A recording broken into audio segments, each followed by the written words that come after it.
I always stress people, right? So whenever and wherever I go, the one data type which I always stress people to understand is dictionary, right?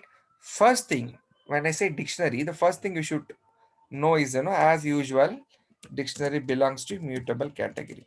No issues. You can be able to change it. That's the first point.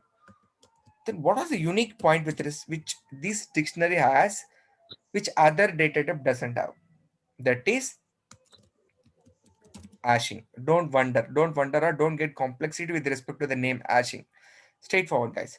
So whatever you've seen till now, string data type, I know list, tuple, these data type is gonna get manipulated based upon the index.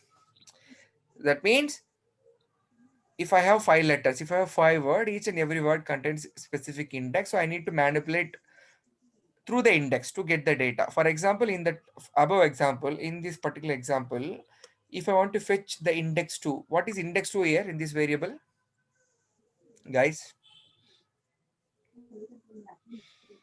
No, Kiran, hashing nothing to do with the network. Hashing is a common topic. It's algorithm.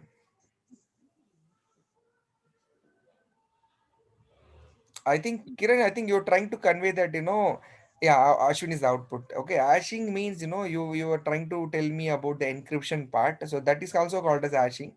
But in general, hashing is all about, storing. As simple as that. Hashing doesn't have any technical name. Hashing means storing a data with a clue. That's it. Okay. Yes, as most of you told on the chart, the index of 2 from the given tuple is Ashwin. Okay. Now the what is the problem with this kind of index manipulation is that if I ask my Python code to fetch the data 3, or if I ask my Python to get the index 4 or index 3, it needs to travel from 0 and then 1 and then 2 and then it'll go and pick the third element. That means the number of traversing is higher. Complexity, you might have heard in a data structure something like, the complexity, big O notation kind of a stuff. Okay, yeah. So what happened when you do this kind of a manipulation, you have to travel a lot. Traversing is higher. That means, to be precise, iteration is too much. If it is 10 data, you have to follow, you have to travel across 9 things. So now what, it is like simple example. Now what happened, I am telling you people to get a student who is having a roll number 120. And I'm not sure where the particular student is sitting, whether in the first class, whether in the second class, whether in third class or fourth class, whatever it is. Then what you have to do, you have to travel each and every classroom just to find a person who's having a roll number 120. This is what the problem with most of the data type, the complexity, the performance may usually affect when you Anna is travel, right? Now in dictionary, you are not at all going to store a data based upon index. You gonna store each and every data based upon keys, some clue. Now, instead of me telling that, go and get the student who is having the roll number 120, it is better that I tell the name of the people.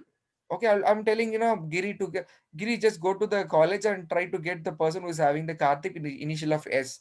So now I'm just giving the clear cut, kind of a destination to Giri. So that what happened? He can travel straight away to the place where the particular person is and he can bring back, right? So the traversing will get lesser. So that's why we go for dictionary. That is how we call it as, hashing, kind of hashing. What is hashing? Instead of index, we're gonna store data in form of keys. Keys means what? Some clues.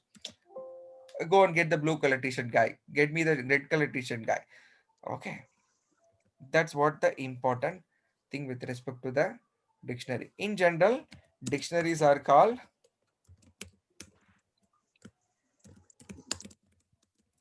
key value pairs. Why key value pairs? Each and every, yeah, indicates, yeah. So each and every data stores in the form of a key and it will have a corresponding value. A key and then it will have a corresponding value. So that is what important thing.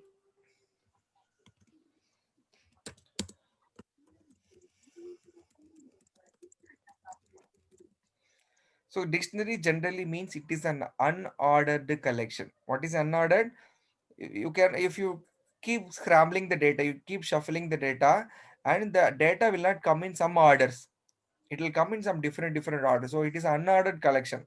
You cannot dictionary to give you the result on a same manner every time. That means, placeholder can be shifted because it is not about index.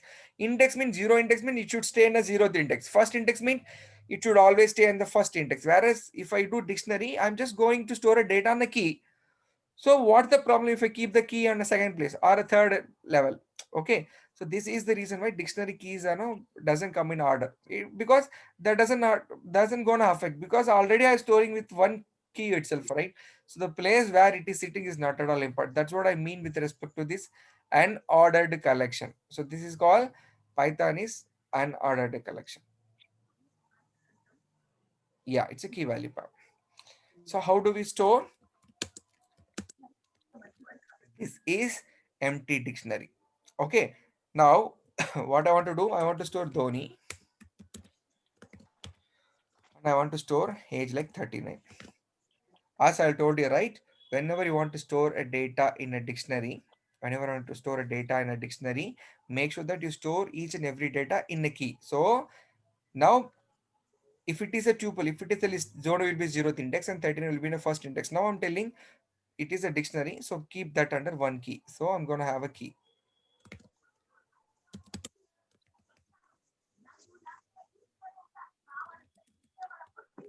This is the indication. Okay, this is the indicator.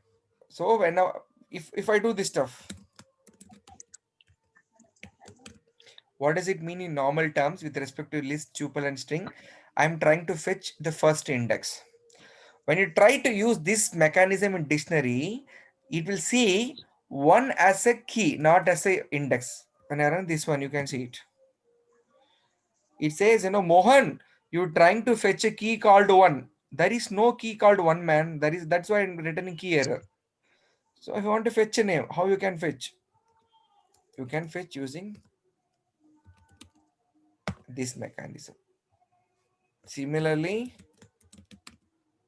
if you want to fetch a age, you have to fetch using this mechanism. So in dictionary, it's all about keys. When I say this follows this mechanism and so on, so what is the important criteria here? I told you, right? The data should be stored in the form of key. Because now when I tell people, when I ask Giri to go to the college and pick me a student called Karthik, he can pick the Karthik. But if there is more than one Karthik in a college, and that is where the problem occurs, because it doesn't now, the key is not so unique. Now the statement which I told to Giri was absolutely wrong, because now Giri cannot find a Karthik, because as far as Giri concerned, I want him to pick Karthik, a person. Now when he goes to the college, he can see different Karthiks, 4 to 5 Karthik. Now he'll get confused and he don't know whom to pick up. Okay, same thing here. So when you by mistake,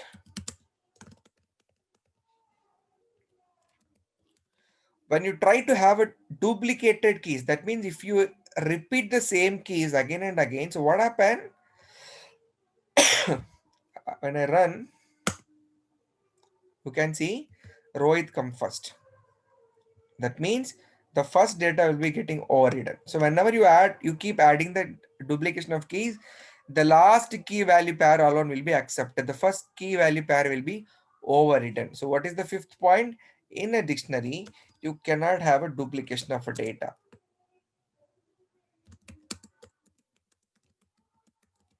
No key duplication. Why I'm listing out this point, right? You can damn sure that expect this interview question. What is hashing? What is mutable in the dictionary? What is called key value pair? Unordered collection, so on. So generally, there is a concept called generator in Python. Okay, there are two things which is available at the background. One is iter, another one is next, double underscore next operator. This next will be staying inside the last statement of your for loop, and this iterator will be staying in every position.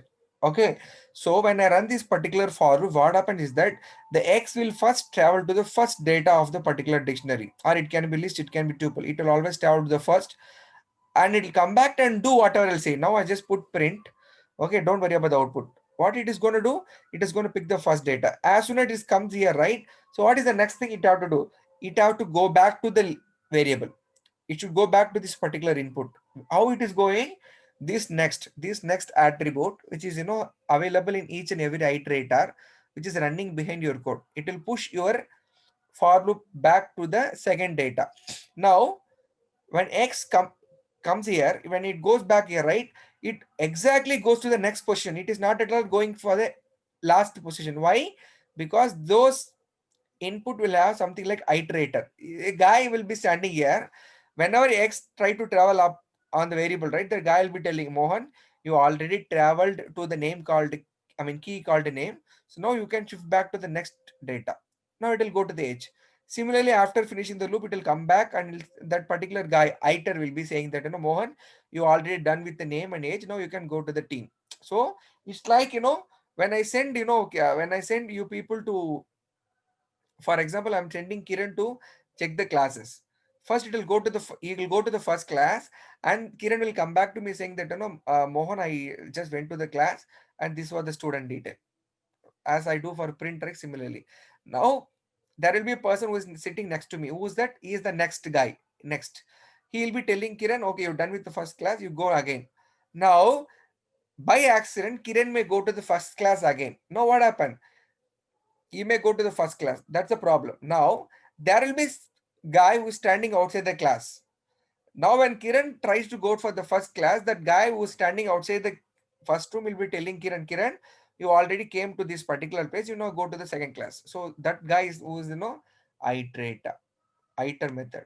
So that's how for loop works.